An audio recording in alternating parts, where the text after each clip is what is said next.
bismillaahi raxmaani raxiim duhurnimo wanaagsan akhbaaraadka reediyo kulmiya maanta idiin hayana waxaa ugu waaweyn qarax goordhow ka dhacay bartamaha magaalada beledweyne ee gobolka hiiraan wiil dhallinyaro ah oo maanta lagu dilay magaalada marke ee gobolka shabeellada hoose somalilan oo dad taageersan maamulka puntland ku xirtay magaalada laascanood ee gobolka sool ummadda midoobay oo sheegtay inay baarayso sababta ka dambaysa in Nicholas Haysom ay dawladda Soomaaliya ka saarto waddanka Soomaaliya wafdiga uu hogaaminayay wasiirkii hore ee arrimaha gudaha oo maanta gaalkacyo u tagay dhammaynta xiisad siyaasadeed oo ka dhex taagan mas'uuliyiinta galmudug wafdigii ay dawladda u dirtay xalinta colaad beeleedka ka taagan galgaduud oo weli aan xal ka gaarin xiisadda ka taagan deegaanka ka xandhaale diyaar garowga doorashada guddoonka baarlamaanka puntland oo socota iyo ammaanka oo maanta aad loo adkeeyey shil dad badan ay ku dhinteen oo ka dhacay dalka Thailand iyo Israa'iil oo shuruudo adag ku soo rogtay maxaabiista ay Falastiiniyiinta ka hayso Hormuud Telecom u doono adeeg isgaarsiineed oo casri ah. Hormuud Telecom u doono internet xawaarihiisu sareeyo. adna qaado Hormuud saaxiibkana u qaad. intaas waxay ahaayeen qodobadii wararkan ugu waaweynaa iminkana waxaad ku soo dhawaataan warkii oo dhammaystiran wadajir waxaa idinkugu waramaya duhurkan cumar xabeeb nuur iyo anigoo xaawluul cubayd warka waxaa soo saaray cali ibraahim cabdulaahi taariikhduna waa 3 bisha koowaad sanada 2019 duurnimada wanaagsan mar kale dhageystayaal marka ugu horeysa warkayaga aan ku bilownay gobolka Hiiraan wararka hadda naga soo gaaraya ayaa waxa ay sheegayaan in qaraxa goordhaweyd oo ka dhacay bartamaha magaalada beledweyne xarunta gobolka Hiiraan hadda waxa qadka telefoonka si toos ah ugu jira wariyaha kulmiye uga soo warama gobolka Hiiraan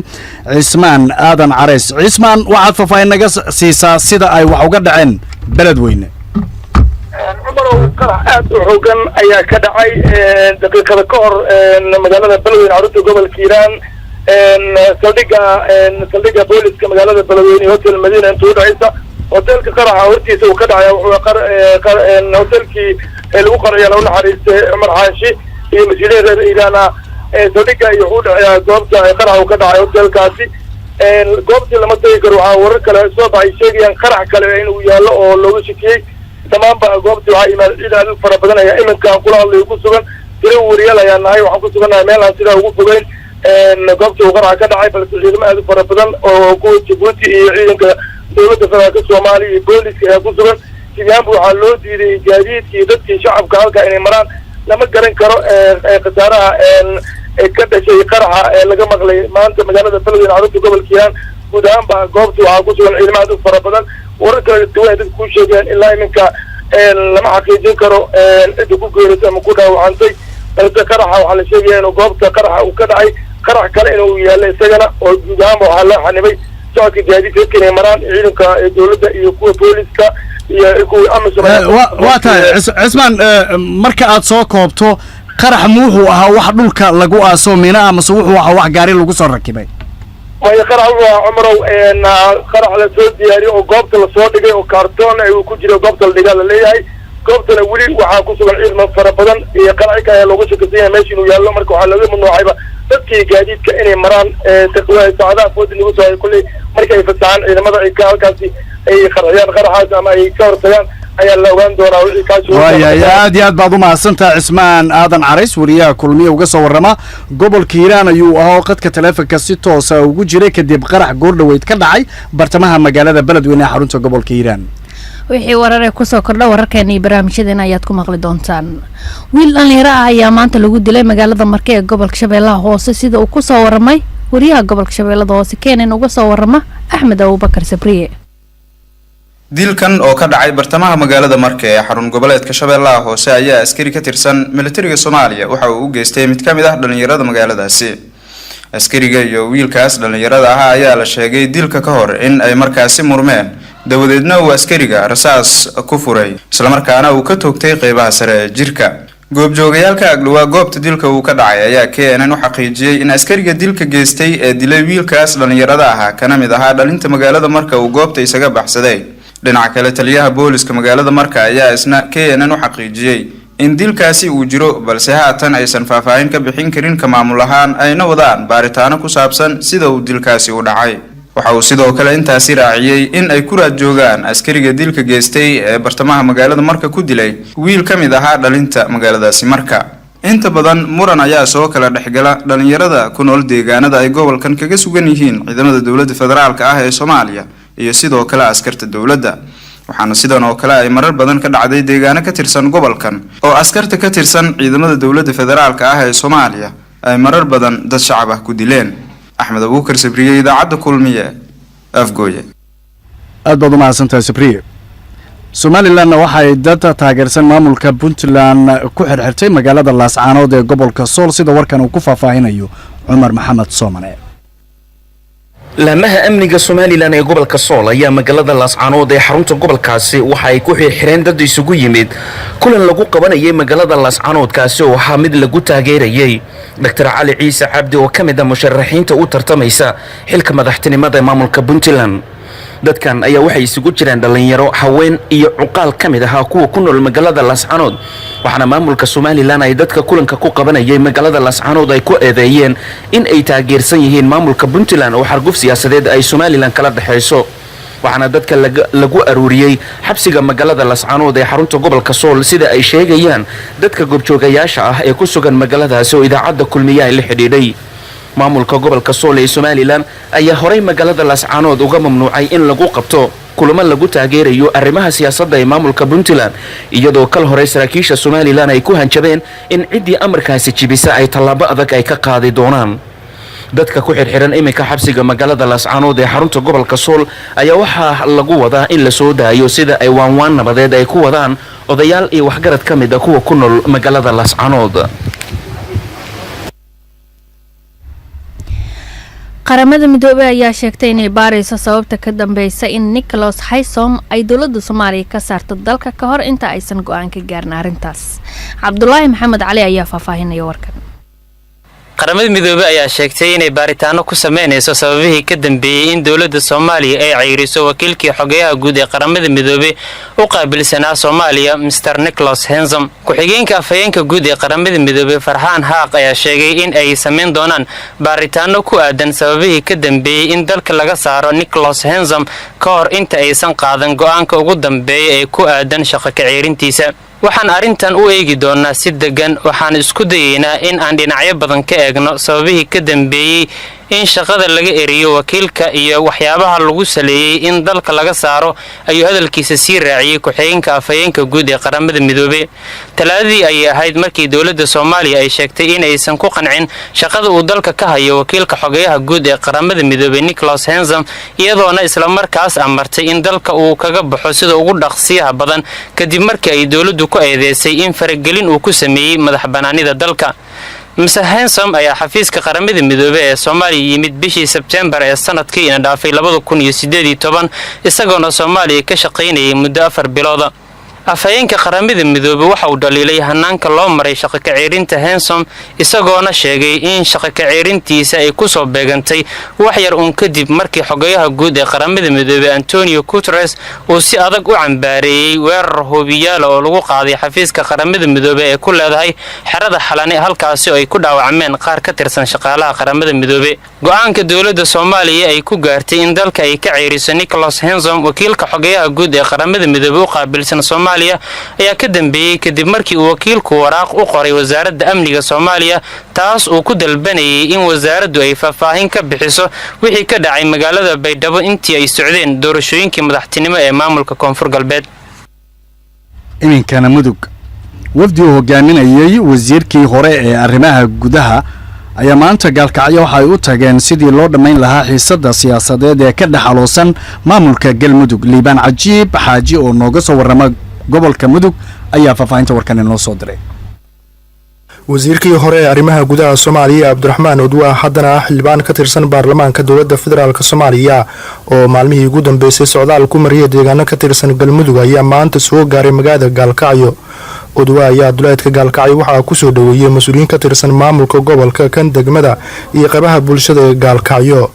cabdiraxmaan odwaa oo xildhibaan ka tirsan baarlamaanka soomaaliya ayaa sheegay in ujeedku u yimid ay tahay sidii loo xalin lahaa tabashooyinka ay kala qabaan shacabka Cadaadi iyo Dhuusamareeb isagoona intaasi ku daray in shacabka reer Gaalkacyo looga fadhiyo inay ka qayb qaataan xalinta tabashooyinkaasi. saaka waxaan soo maray 3 xible waxaan u sheegay dadka deegaankaas oo adigan hadda ugu celinaya waxa ay tahay galmudug markay wanaagsanaato ee qayb ka noqonaysa wanaagga Soomaaliya deegaanadan waxaad ka waraysaan xoogaa yar oo kala aragti duwanaanshaha inay ka jireen galmudug dhexdeeda baryahan arrintaas waan u imid waxaan tagay Cadaado waxaan tagay Dhuusamareeb waxaan kaloo tagay deegaano ku xeeran dhulka oo haddana soo maray halkan u imid Gaalkacyo waxaan afariinta aan wada waxay ahayd in galmudug aan u istaagno sidii waxa yar oo mugdiga ku dhex jira loo xalin lahaa oo aad ka waraysaan Cadaado iyo Dhuusamareeb marka waa soo dhageystay Cadaado iyo Dhuusamareeb waxaan idin imid maadaama adinku aad tihiin qoortii labada garab u dhaxaysay inaad dadka tolkiina heshiisiisataan isku geysaan aan israacno annaga adinku isku dhamayno Dhuusamareeb waa caasimadda dowlad goboleedka Cadaado meesha ay ka taagan tahay dowlad goboleedka shaqada ka soo qabto qof walba marqaati ka yahay nin walba in adeerkiisa iyo tolkiisa iyo deegaankiisa wax ku yihiin marka dadka walaalaha in la isku wado oo la isku wada kor loo wada qaado waxaad ka waraysaan sabar yari badan baa jirta muugiya haddii la soo adkaysto kulli deegaanka waan deeqaa deegaan aad ballaaran Dhiban Cajiib Xaajiraad oo kulmiye Gaalkacyo. wafdigii ay dowladda Soomaaliya u dirtay xalinta colaad beeleedka ka taagan gobolka Galgaduud ayaa wali waxaysan xal ka gaarin xiisada ka taagan deegaanka ka xandhaale. wariyahana Shaafici Shariif Maxamuud ayaa warkan inoo soo diray. xilli wafdi ka socda dowladda federaalka Soomaaliya oo ujeedka socdaalkoodu uu yahay xalinta colaadaha Galgaduud ka soo cusboonaaday ee Cadaado ku sugan yihiin ayaa waxaa muuqata in dadaaladaasi ay gaabis galeen walow ay degan tahay xaaladda deegaanadii lagu dagaalamay. xiriir aan la sameeyay dadka deegaanka iyo waxgaradka beelaha ku dagaalamay deegaanka ka xandhaale ayaa waxay ii sheegeen ilaa iyo hadda inaysan jirin wax xal ah oo laga gaaray colaadahaasi. goobihii lagu dagaalamay ayaa waxay xuseen inay yimaadeen oo ay ku sugan yihiin ciidamada dowladda federaalka Itoobiya balse ma jirto ayay yiraahdeen nabadan ka socota deegaanka. wafdiga uga soo ambabaxay magaalada Muqdisho ee caasimadda dalka xalinta colaadaha Galgaduud ayaa ilaa iyo hadda waxa ay sameeyeen inta la ogyahay hal dadaal oo kaliya kaasi oo ah wareejinta maxaabiis looga qabtay ciidamada Itoobiya iyagoo ka qayb qaadanaya dagaal beeleedkii dabayaaqadii bishii la soo dhaafay ka dhacay deegaanka ka xandhaale waqooyiga gobolka Galgaduud. horey xubin ka tirsan baarlamaanka maamulka Galmudug ayaa waxa ay ku tilmaantay ujeedka wafdiga dowladda ee loo soo diray xalinta colaadaha Galgaduud in aysan dan ka lahayn dhibaatada shacabka hase ahaatee ay ka gubanayaan maxaabiista looga qabtay ciidamada Itoobiya dagaalkii ka xandhaale. ciidamada Itoobiya ayaa hadda ku sugan deegaanada ka xandhaale iyo Dacdheer oo horey dagaalo uga dhaceen mana jiraan tallaabooyin muuqda oo wafdiga dowladda iyo odayaasha dhaqanka ay u qaadeen in la is horkeeno xalna la dhex dhigo beelihii ku dagaalamaya ka xandhaale iyo tuulooyinka hoostaga. Shaafici Shariif Maxamuud, Radio Kulmiye, Cadaado. diyaar garowga doorashada guddoonka baarlamaanka Puntland waxaa lagu soo waramayaa inay ka socoto Puntland iyadoo ammaanka aad loo adkeeyay. Cumar Maxamed Soomane ayaa warkan haya. mudanayaasha baarlamaanka maamulka Puntland ayaa maanta magaalada Garowe ee xarunta maamulkaasi waxa ay ku leeyihiin kulan xasaasi ah oo ku aadan arrimaha doorashada gudoomiyaha baarlamaanka iyo midda madaxweynaha maamulka Puntland oo 8 bishan 5 maalmood kadib lagu qaban doono magaalada Garowe. kulankan ayaa waxaa la filayaa in guddiga doorashada gudoomiyaha baarlamaanka maamulka Puntland lagu diiwaan geliyo waxaana musharaxiinta gudoomiyaha baarlamaanka ay labadiisa ku xigeen maalinta baritaan la filayaa in lagu doorto xarunta golaha wakiilada maamulka Puntland ee magaalada Garowe sida jadwalka doorashada uu sheegayo. musharaxiin ku dhow 9 xildhibaan oo kamid ah baarlamaanka maamulka Puntland ayaa u taagan xilka gudoomiyaha baarlamaanka maamulkaasi labadiisa ku xigeen waxaana la filayaa in maalmaha soo socda baarlamaanka Puntland ay magaalada Garowe ku doortaan madaxda ugu sareysa Puntland 5 sano ee soo socota. doorashada Puntland ayaa xilligan maraysa meel xasaasi ah waxaana la filayaa in xubno badan oo ka tirsan musharaxiinta baarlamaanka maamulka Puntland ay si rasmi isaga casiraan raadinta xilka madaxweynaha maamulka Puntland maadaama ay si aad u soo tirabateen xubnaha musharaxiinta u taagan xilka madaxtinimada maamulka Puntland. amniga magaalada Garowe ayaa aad loo adkeeyay waxaana xilligan ciidamadu ay sii kordhiyeen howlgallada lagu xaqiijinayo amniga caasimadda maadaama la gaaray xiliyadii ugu dambeeyay ee doorashada madaxtinimada maamulka Puntland. diyaar garowga doorashada guddoonka baarlamaanka Puntland waxaa lagu soo waramayaa inay ka socoto Puntland iyadoo ammaanka aad loo adkeeyay. Cumar Maxamed Soomane ayaa warkan haya. mudanayaasha baarlamaanka maamulka Puntland ayaa maanta magaalada Garowe ee xarunta maamulkaasi waxa ay ku leeyihiin kulan xasaasi ah oo ku aadan arrimaha doorashada gudoomiyaha baarlamaanka iyo midda madaxweynaha maamulka Puntland. warka duhur ee raadiyo kulmiye ayaad la socotaan wararka dibadda ayaa inoo soo socda